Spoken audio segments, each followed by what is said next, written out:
You've probably heard by now that a great way to start a speech is to start with a question. Question pulls the audience in, it sparks their curiosity, gets them engaged with the topic.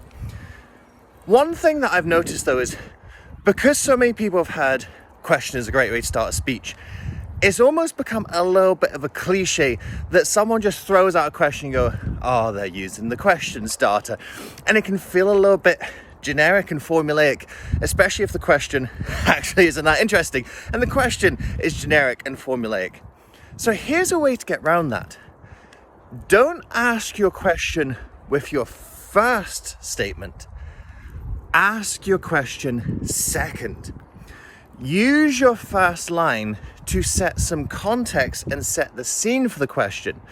And then when you ask the question, your audience have a richer picture, more detail and more depth in which to think about that question, in which to answer that question.